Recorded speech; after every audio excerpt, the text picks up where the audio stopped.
Back. Sign on, y'all. But I'm back, man. Y'all know what I'm here for. I don't come live on my Walk is Different page just to be live. So y'all already know what I'm here for. We're gonna wait on our guest to come in. I'm gonna send her.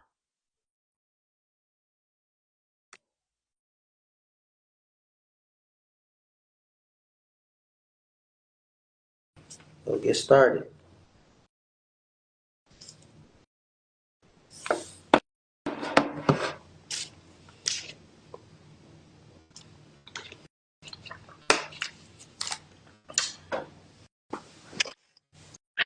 Okay. So here we are. So my name is Jay Davis, part owner of My Walk is Different, and I'm here with Camryn Temple. Cammy is um my family.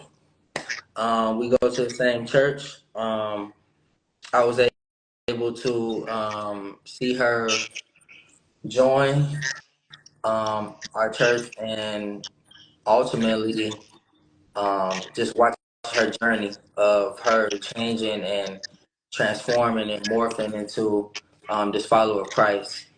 So, of course, I thought that was worthy of My Walk is Different interview. Am I showing up clear? Everything, voice and everything clear? Mm-hmm. Echo or anything? Yeah. Is it echo? No. Okay. So, yeah, so like I was saying, I thought that it was amazing for me to sit down with Cammy and give an interview. We have similar friends, and I kind of know a little bit about her story, but not full context. So that's what I'm hoping that we can clear up here today. So, Cammy, so in talking with Lexi a little bit about, kind of your friendship and things that's transpired. How did you and Lexi meet? We met in a sixth grade English class, and then we found out that we had choir together the very next hour. So we left English class, we walked to choir together, and we've just been friends ever since. This grade is crazy. Yeah. And you how It's old a long now? time. 22. We're going on 23. So 12 years of friendship. That's crazy. Yeah. That's crazy. So you don't really find friends like that no more. So I'm glad that It was y'all. definitely an anointed friendship. Like, God knew I needed Lexi. Yeah, and that's amazing to hear. So what I would say, what religion were you before you got saved? Most recently, I was an atheist. I grew up in the Catholic Church, though. So my grandma is Catholic. She wanted all her kids and all her kids' kids to grow up with faith. So we went to church every Sunday until I was about like 7, and then we moved out of the city and we joined a new church, but we never went. I did my catechism at home.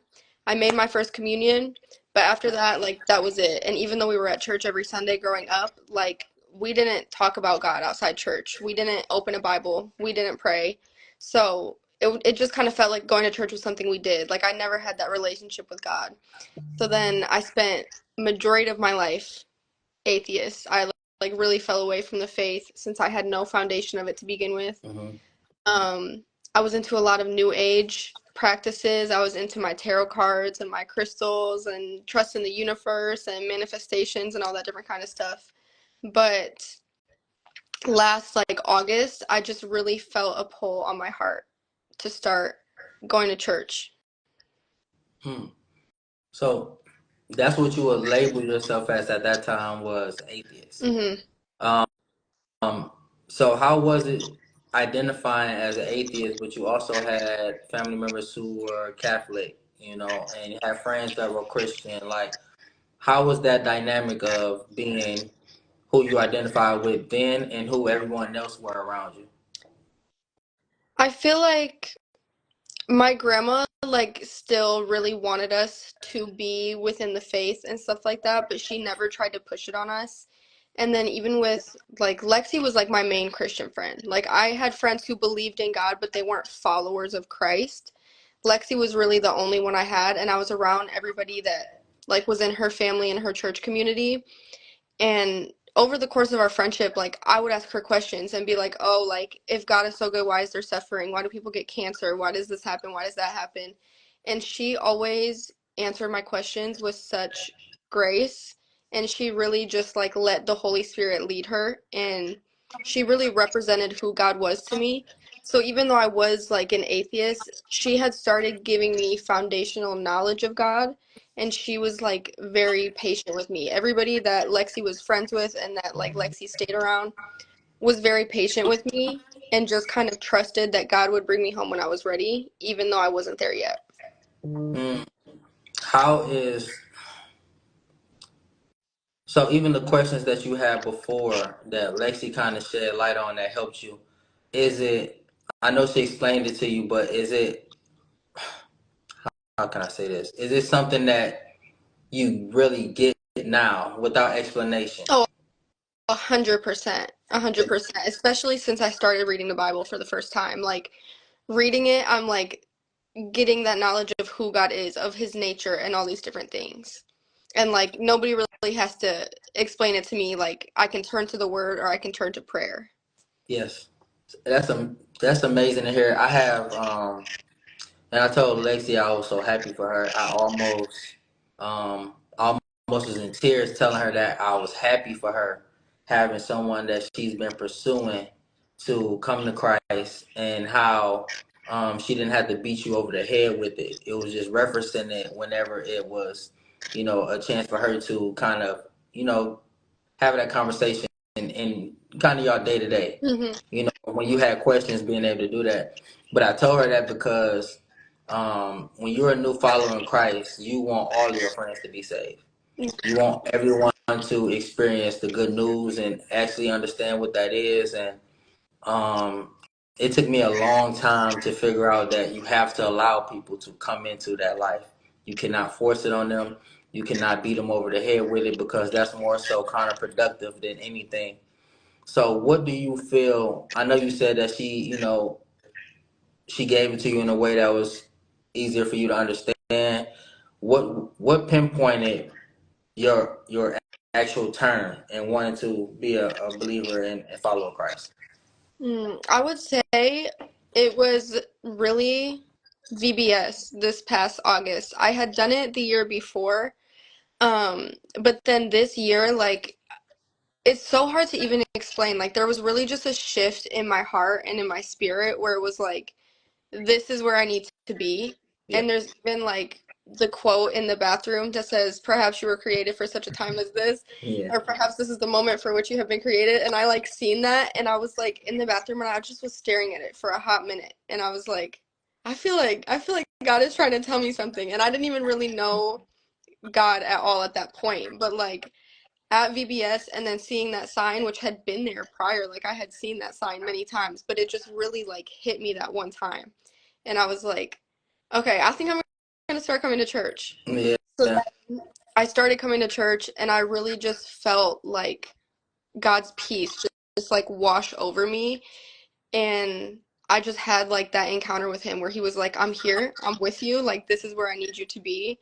So then I think like a couple weeks after that, that's when I was like texting Lexi. I'm like, "What version of the Bible should I get? I need to go to Barnes and Noble. Like I'm about to pick up my Bible. I don't know which translation to get." yeah. Um, and yeah, like it all just kind of snowballed from there.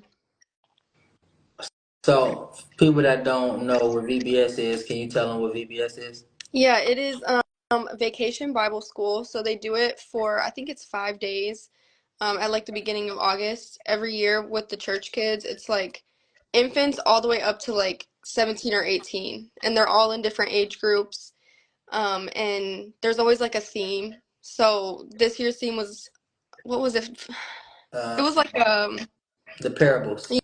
yeah, so we were doing the parables for the whole week, and I was with the like preschool kids, Mm, but they're all in different age groups. You do a bunch of games together, like you do the Bible study, get into the Word, and kind of like play little games and stuff like that that tie in.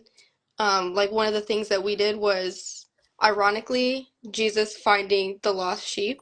And one of the things we talked about with the kids was that no matter what happens, no matter how far you stray, like God will always come to find you. So I feel like that's another thing that stuck with me. But yeah, VBS is honestly really fun. It's really cool to be a part of.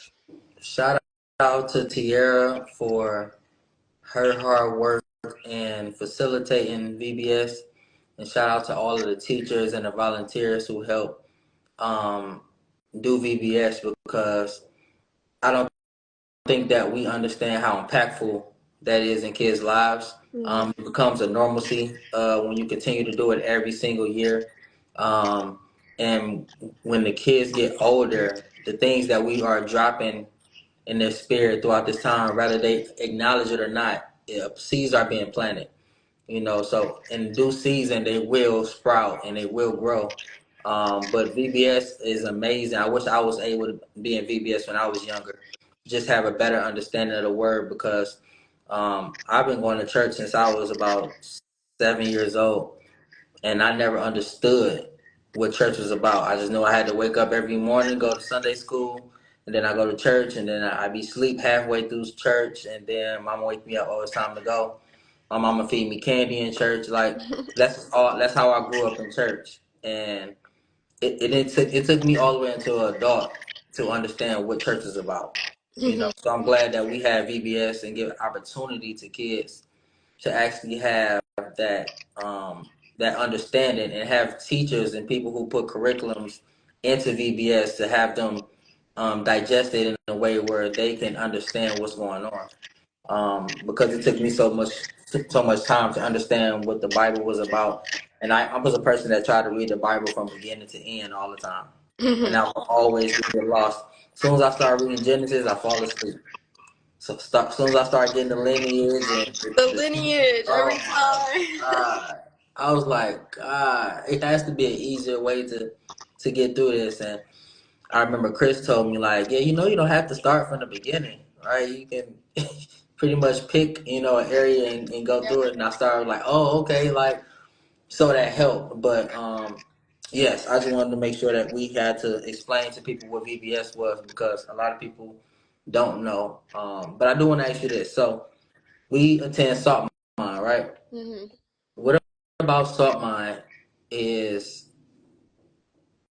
what about Salt Mine made it to where you felt comfortable it being your church home? Was it just Lexi, or was it the people there? Or was it pastor? Was it teaching? Like, what was it? Everything. Like, honestly, I can't imagine serving and being a part of a different church. Like I said before, I've been friends with Lexi for a long time, so I knew her parents, I knew her sisters, and I knew a lot of the other members prior to coming. Yeah, And everybody there just truly, like, the moment you walk in the door, everybody's making you feel like family. Everybody's saying, "Hey, how are you?" Coming up to you, giving you a hug. Like, everybody there really, like, loves you as we're called to love, as God calls us to love, and makes you feel welcome and makes you feel at home. And it was also really important for me to be in a Bible-based church. So that was important. I love the way that Pastor preaches. I love the way that he teaches, even all the different ministers, because they'll come up and give their own sermons. And I just think everybody there shows up every Sunday morning with an expectancy to have an encounter with the Lord. And when we show up with that expectancy, the Lord comes through for us. So I feel like the second I walk into church every Sunday morning, and even Wednesday nights for Bible study, and even for the women's fellowship, like, the moment you walk in the door, you feel the presence of the Lord. And I just feel like that is really special. yeah, I agree. I feel like that's what kept me at Salt Mine, even when I thought about moving away. When I wanted to move to Georgia, a lot of it was like, where am I going to be able to find a church family like this? Mm-hmm. That's so involved with each other's life.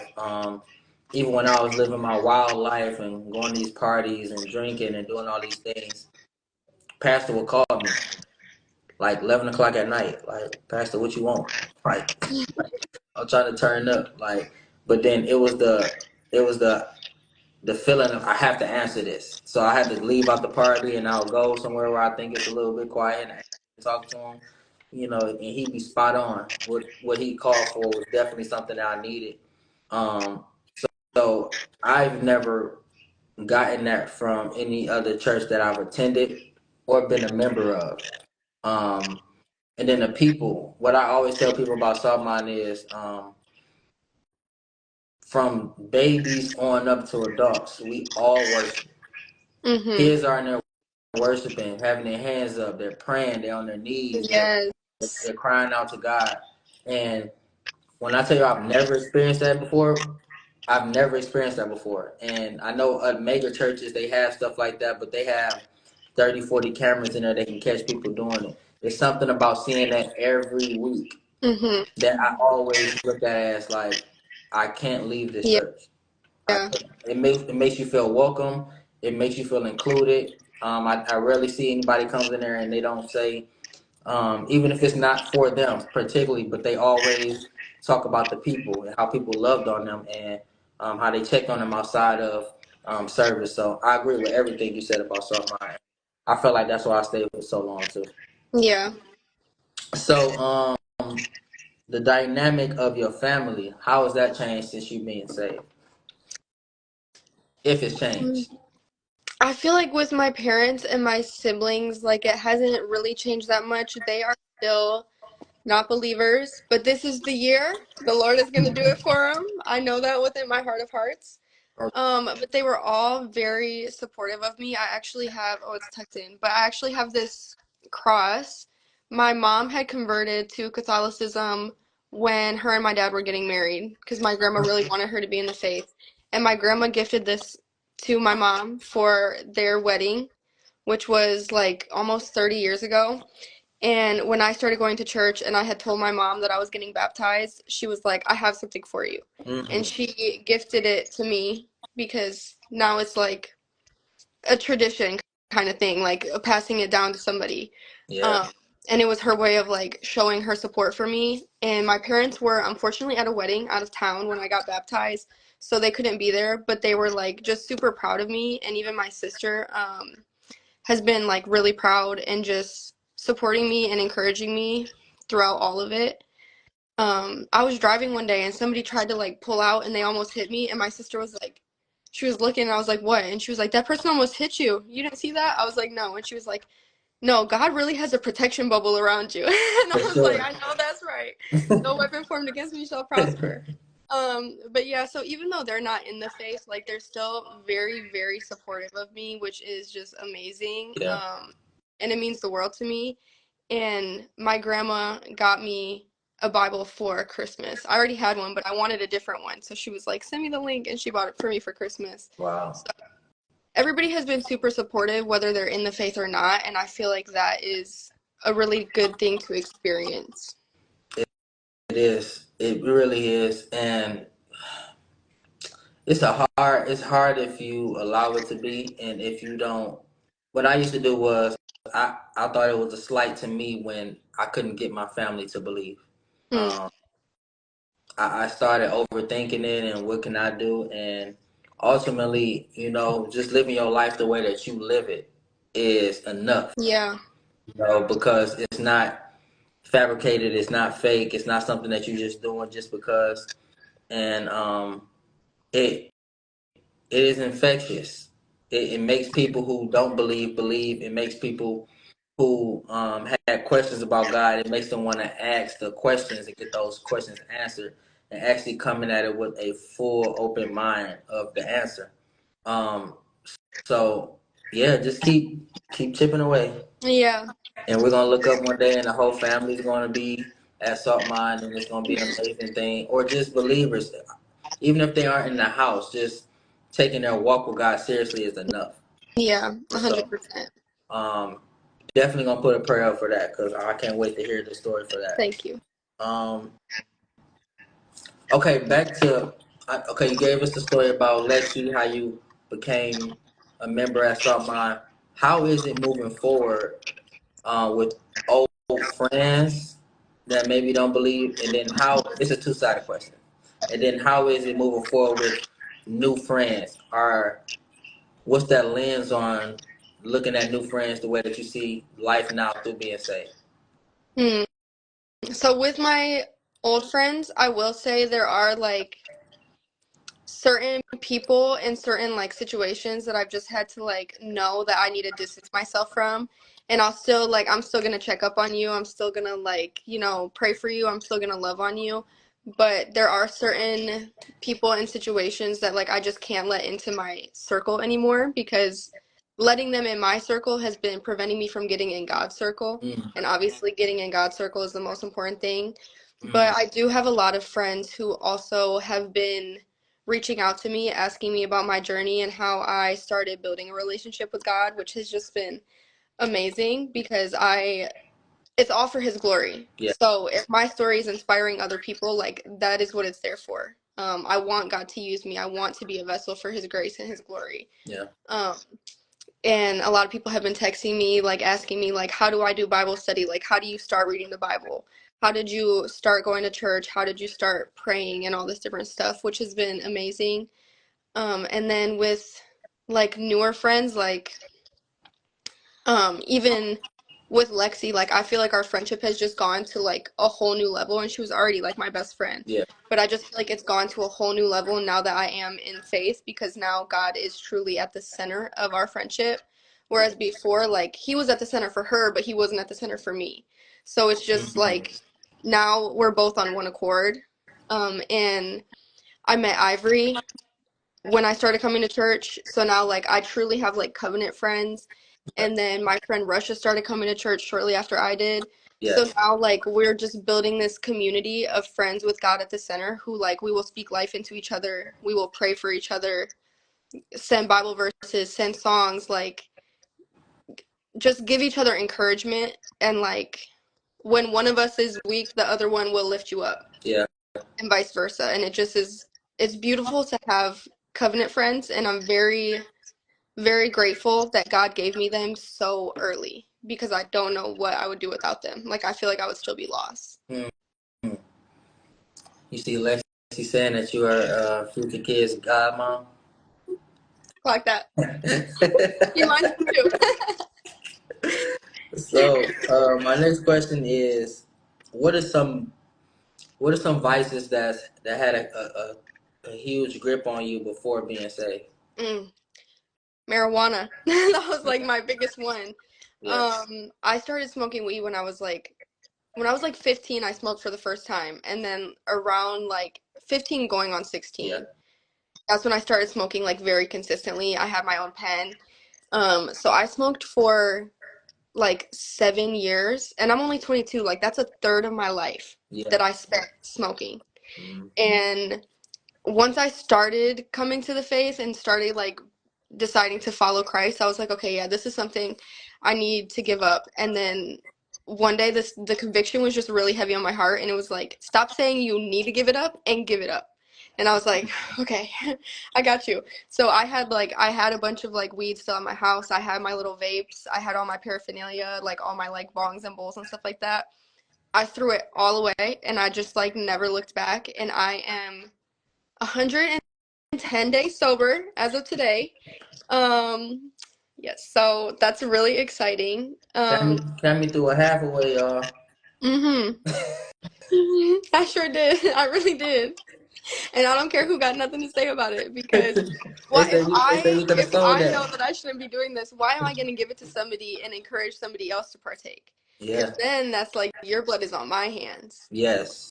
I'm Yeah. not going to encourage you to commit this type of lifestyle if I'm trying to escape from it. That's just like not how it No, works. not at all. And I Um, think people miss that. That's a huge thing that people miss. They forget about when people ask me about drinking and smoking and doing these things. Um, I ask them how do they feel about it. Don't let me put that on your heart. What you should do and what you shouldn't do. What do you feel like? Because even when I was smoking, I knew I wasn't supposed to be doing it. yeah, I knew that it made me lazy. I know it made me not get into my word. It essentially turned me into a robot. I was going to work. I come from work. I come home, smoke. I'll sit, play my game, go to sleep. I did that. But I also was dealing with some type of depression at the time as well that I didn't fully come to grips with because I was high all the time. yeah, Um, so it kept me away from doing the things that I know I needed to do. And then same thing with drinking. People would ask me, Even now, I'll have a cup of wine or something like that. But people ask me all the time, like, why you don't drink like liquor like you used to? And it's like, I just really don't have the I don't have the urge to want to do it. Yeah, Like, God removes the taste out of your mouth. he'll take it away. And I remember for Brandon, I use Brandon Rowe as an example every time. Brandon used to smoke so much. We all worked at airtime. Brandon, right after we got off of work, Brandon would go to his car, he would smoke. And I remember when he joined Salt Mine and he said he was gonna give it up, and he gave it up cold turkey. Hmm. Never went back to it. Never had the urge to want to go back to it. And I commend people who are able to do that. And I know that's not everyone's journey because I don't want people to hear your story because it's something to take away from that. It's something that is doable. But everyone has, everyone walk is different, Yeah. So if you stumble, don't think that you can't be saved like Cammy or Brandon because they did it cold turkey and they never went back. And you been sober for 50 days and you slipped up and it's like, oh, well, I might as well not try to do it. I might as well just continue to do me. God understand. It's like, I really dislike when people say God knows my heart when they say certain stuff. And I'm like, you don't even know the full Mm, context of, literally. you don't know He the full knows your heart context. and your secret motives. But if you do slip up, though, there's grace. And that's Yes, why Jesus died on the cross, because we're never going to be perfect. yes. But don't use the grace as an excuse. Don't abuse it. That's it. But I believe that that's amazing. You said 110 days? Yep. 110 days and counting. I'm excited for that because I was real excited for Brandon when he did it. So when anybody ever tells me that they have something like that, because I started smoking, man, I'm old. Tell me, chill. Give me I time. didn't say I anything. read your mind. I read your mind. I believe that my brother, I wanted to act like my brother. My brother was smoking cigarettes at 11 years old. No, I was 11. I Wow. started smoking cigarettes at 11 years old, and I remember getting caught. Like I told my cousin, I was playing basketball. I gave it to her because I used to have them in my pocket. I told her to hold it from me. She told her mom. Her mom told my mom. I got in trouble for it. Hmm. I never smoked again. But when I got older and old enough to smoke weed, I was smoking weed on and off.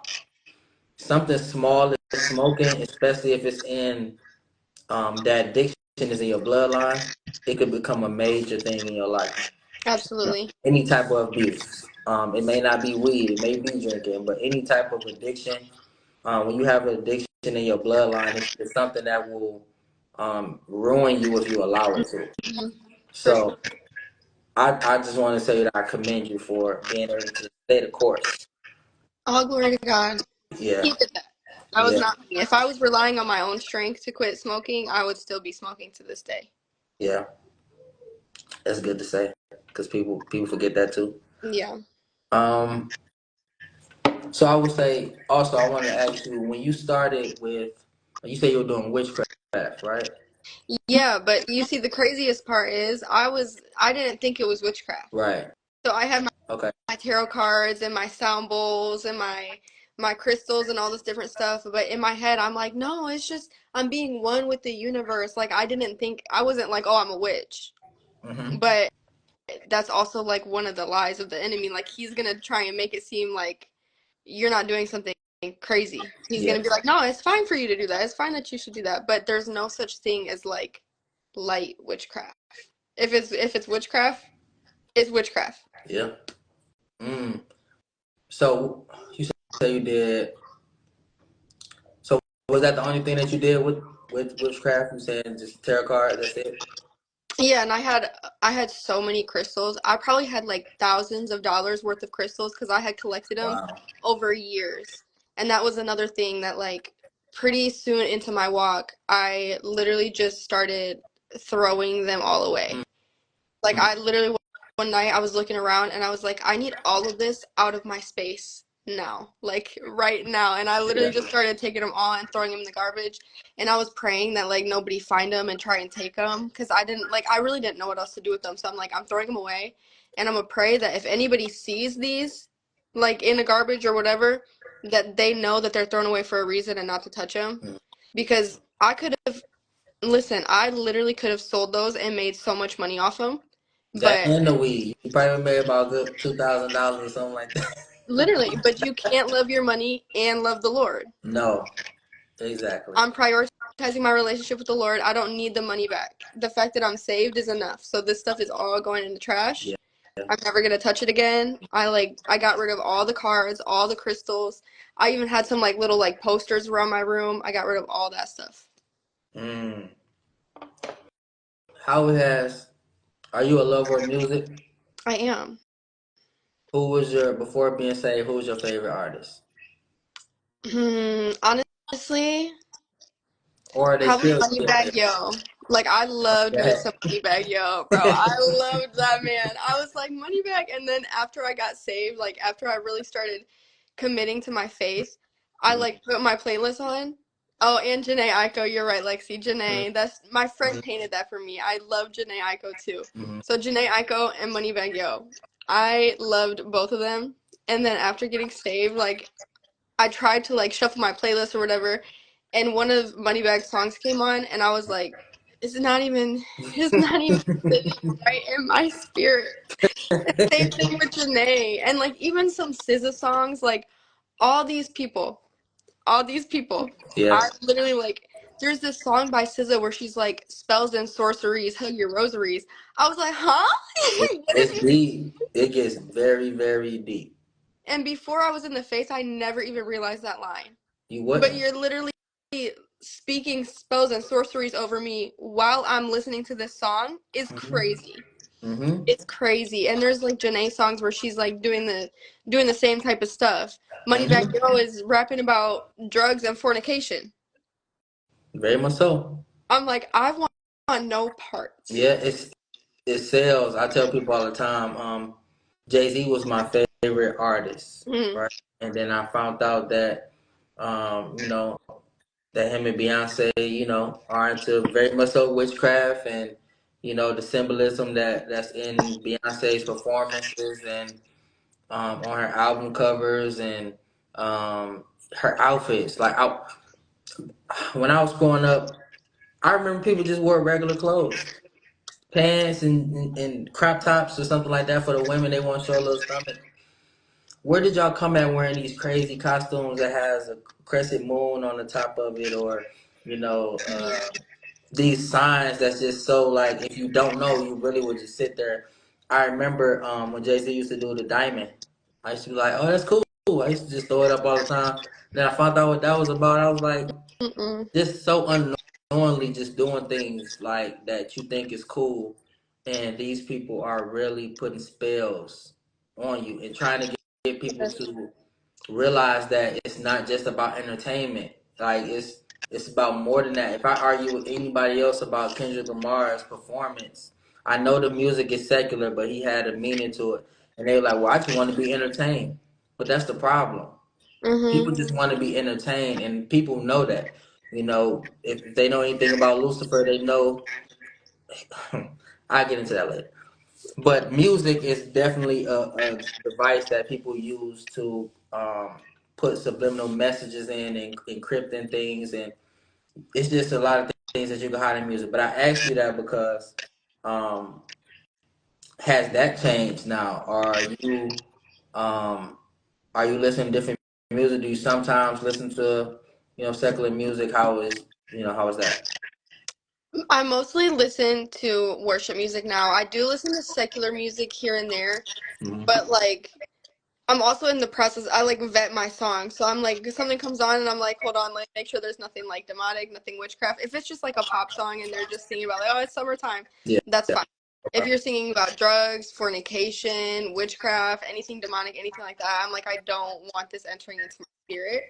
So I have to just like kind of turn it off. But the beauty of worship music or just like Christian music in general, like there's no like one size fits all. So yes, there are like church songs, like songs that are typically sung in church.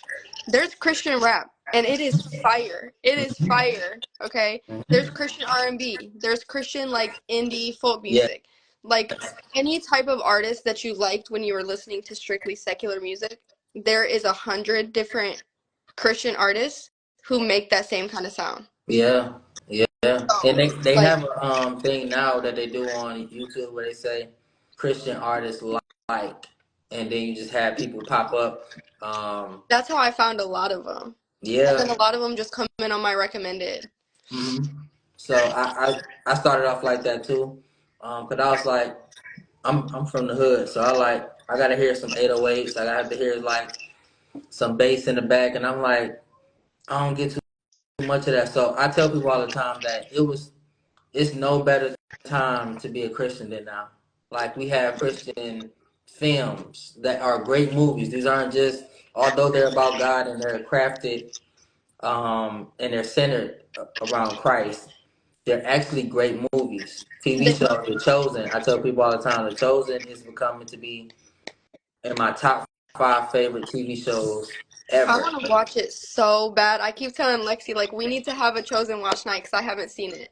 But one Any of of the them? first movies that I seen, no, I haven't seen The Chosen at all. Ooh, But like really early, like I had been going to church for like 2 weeks maybe when The Forge came out. So we Forge. all went to go see The Forge. Oh, that was such a good movie. Yeah, And like it was honestly such a great movie to see at the beginning of my walk. Like I feel like that movie was planting seeds in me yeah. because it was just like perfect timing. It was God's timing when I seen that movie and it was just amazing. But I need to watch The Chosen. And then there's The Chosen, The Final Supper is coming out soon, that hmm movie. I need to Yeah, watch that too. yeah. They have. I just sent it to Lexi. I think the story of David. Mm, They're coming out with a movie for that. The Chosen is such an amazing show, and I remember it was nothing even close to the Bible that's been put out, except for Passion of the Christ. That was the closest. Have you ever seen Passion of the Christ? no, I Uh, haven't. it's gonna bring you to tears. A lot of things do, to be honest. Man, it's gonna bring you to tears when you get to seeing just how they treated him in real, like not in real time, of course, but just looking at it in real time. It just makes you, it makes you sad. It saddens your heart to see someone who, it kind of makes me understand why people don't believe in Jesus. Hmm. It because the way that they treated him, you will never meet anybody here on earth that will go through that much persecution, who will go through that much physical harm, Man. um, for you, And I think I tell people all the time, I used to have a hard time with believing that, or trying to fathom why people don't believe him. It's like, because you've never experienced this kind of love before, and you never will. Hmm. If you don't get it from him, I don't care if people jump in front of a bullet for you, so to speak. The the things that Jesus did for us while he was here on earth, nobody can ever duplicate that. No, and we will never understand the depth of it. No No. matter how much we get into our word, no matter how much we learn about him, no matter how many times we go to church, we will never understand the depth of what he went through hmm to save us. Yes, And we should all be humbled by that. we should.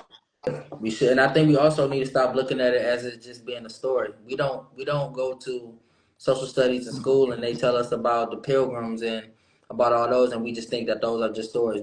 We definitely take that in our head as a historical fact. But when we Hmm. read the Bible, which is definitely a historical facts and eyewitnesses of things that people seen, for some reason we want to write it off as, oh, that's just a story. And I think that's the difference between people who don't choose to believe and go by the Bible and people who are very much so believers and followers of Christ, that we believe Yeah. what goes on in the Bible. Although sometimes we go through things in our personal life that makes us kind of forget sometimes um, that people have overcome things far worse.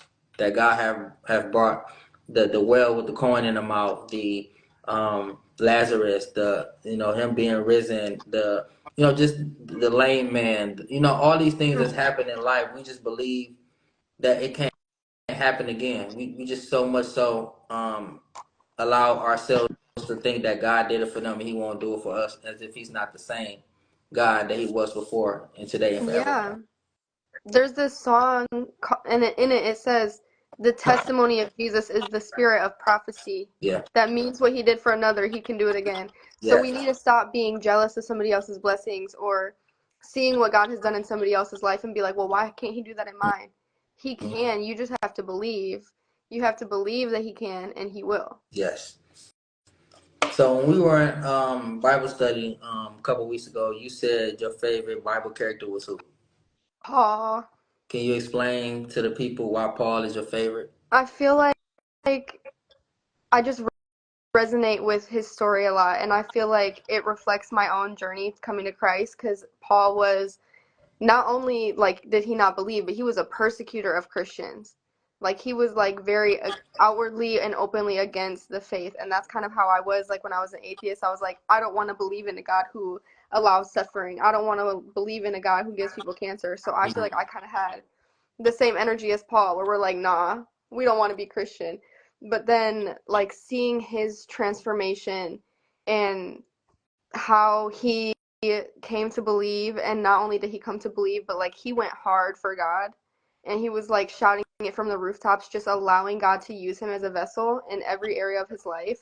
I just feel like it really inspired me. And Corinthians, First and Second Corinthians, were actually the first books I started reading when I got my Bible. Wow. That's nothing but God, because everybody's like, start with the Gospels, start with the Gospels. I'm like, Corinthians sounds kind of good. I like that word. So I like started reading Corinthians, and then I started like actually like looking into Paul and who he was, and I was like, God, you led me here on purpose, like, Yeah. because God really can use anybody. So it was like he was showing me like, you know, like obviously I felt some type of like guilt and stuff like this when I first started coming to the faith, because I'm like, dang, like I've been ignoring you and speaking out against you for basically my whole life. Yeah. But he's like, no, I'm just happy that you're here now. Look, I can use anybody for my glory. It doesn't matter where you came from. Like, you are mine now, and I'm going to use you as I see fit. That's good. That's good. So what is something that you've been looking forward to seeing happen in your life after being saved? Like, I don't know if it's a big thing or a small thing. Is it anything? Mm, honestly, really just my family getting saved. That's like the one thing that I stay like consistently in prayer about, and consistently believing and showing up with expectancy for. Yeah. Um, and you talked about it earlier, but like just letting my life reflect God's goodness and hoping that other people get inspired by that. So I'm excited for him to work in their lives. And I'm honored that I get to be a part of it. Um, and just defeating like generational curses that have been in my family, like addiction, anxiety, depression, all this different stuff that has like been plaguing my bloodline for so long. Yeah. Um, like being the one to end it is like, it's a very humbling experience, because God chose me on purpose. Like he put the calling on my life on purpose. So even though sometimes I'm like, I don't feel worthy of it, I'm like, he did that on purpose. It has nothing to do with my worth and everything to do with his. So That's good. Okay, so we on the final stretch of the interview. I end this interview every time with the same two questions. All right. So I got two questions for you. So my first question is, when you hear my walk is different, what's the first thing that comes to your mind? being confident in the path that you're on, because God put this path out for you for a reason. It doesn't have to look like anybody else's. I know a lot of times in this society specifically, we want to be like other people. We want like, I want to do what they do. I want the same clothes that they have. I want the same shoes, the same bag. I want to go to the same places that they went to. But we are all individuals, and my walk is different just reminds me that like I don't have to look how you want me to look. My journey to Christ doesn't have to look how you think it should look, because it is mine and mine alone. So even if I do things a little bit differently than you did them, I'm doing them in the way that God has called me to do. And we all have our own individual purposes on earth. Okay. I don't know if this will be your answer to my second question, because I can understand if it could be. But the last question is, how, in particular, how is your walk different? Hmm. I think my walk is different because of where I came from, for sure. Like, because I started off like not really knowing God, and then like slowly, just over time, came to Him, for sure. But also I feel like just the way I go about my walk, um, just like it was like a flip switch in my life, and I'm not afraid who knows that. Mm-hmm. So the second I came to the faith, I started posting about God. I started making poems about God, and I was just sharing my faith for everybody to see, not caring who knows it. And I feel like I'm just very bold with it. Mm. Fire poems, by the way. If Thank you. anybody has not been able to come in contact with Cammy's Instagram, or have you put on Instagram too, right? No, actually, my poems are all on TikTok. I was thinking about starting to Put it post them on on Instagram. Instagram though. So Please monetize as much as you can and put it on every platform. Remember, you never know who it may see and who may be able to use it. You know, it's always good to just spread it out. Put it on whatever, Facebook, whatever you can put it on. I think that you should put it on there. But anybody who hasn't been able to see her amazing poems on TikTok, you want to give them your TikTok? yeah, it's Camryn RT CAMRYNRT.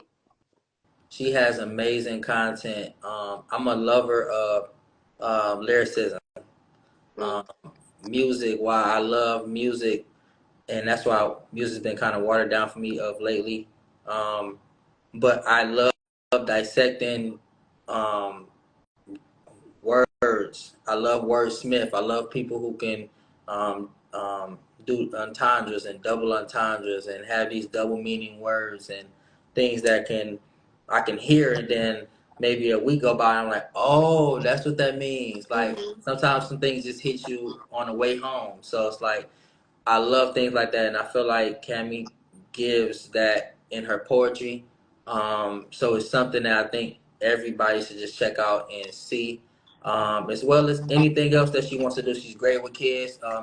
I know she explained and told y'all about what VBS was and what she does there with the kids, but amazing with the kids. All our kids, I saw mine love her.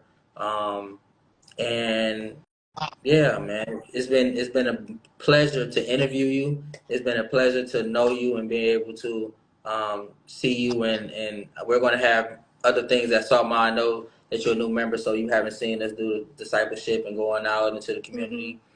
Mhm. But I can definitely see you thriving in that type of environment. So I can't wait to see what you do through that, and whatever else you got moving forward. Do you have anything that any ministry that you want to do that you haven't got a chance to do yet? I definitely want to be a part of the youth ministry. That is where I feel most called. Obviously, I love the kids.